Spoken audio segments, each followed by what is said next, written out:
là, ils ont pris ma pression, ils m'ont écouté le plus poumon, puis ils m'ont jasé quand j'étais à l'hôpital, ma sortie, puis comment ça a été ici, puis tout ça. Je sais que c'est pas le fun. La paramédecine communautaire, en quelques mots, c'est l'adéquation entre le besoin et le service. Donc, c'est de s'assurer que l'usager va recevoir un service adéquat en fonction de sa condition clinique. Puis pour ça, on s'assure d'avoir un travail pluridisciplinaire avec les paramédics, avec les infirmiers, les infirmières du SAD, avec les inhalothérapeutes et avec les médecins. Oui, c'est très rassurant.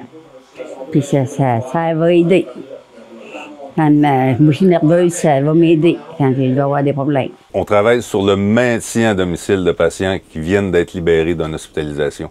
On ne fait pas de soins à domicile, on fait juste participer au maintien à domicile. Que leur état, justement, leur état se détériore pas. Puis s'ils sont en voie de détérioration, ben, on a un point de chute qu'on avise, que le médecin va modifier, à titre d'exemple, la médication du patient pour lui permettre de rester à domicile.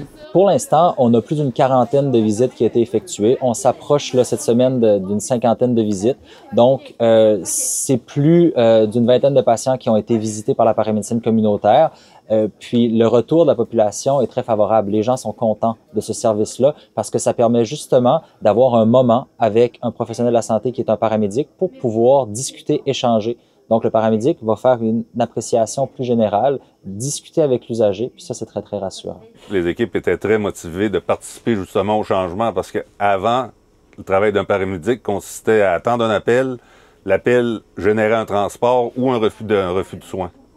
Maintenant, les paramédics sont appelés à participer au maintien à domicile, puis même les premières équipes qui venaient d'en faire, on changeait de paradigme. Avant, on se dépêchait à faire une prise en charge. Là, on participe au maintien en ayant un contact vraiment humain avec le patient. On vient d'élargir le champ de compétences et le champ de pratique des paramédics. Le modèle opérationnel est nouveau. Donc, on regarde, on monitore justement ce qui se passe, puis par la suite, on va être capable de voir les retombées et éventuellement de voir à quel endroit, quelle région pourrait également accueillir ce projet-là.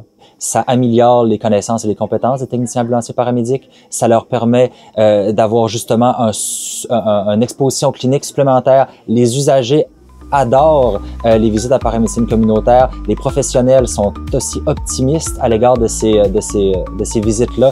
Donc, on peut dire que la paramédecine communautaire a un bel avenir au Québec.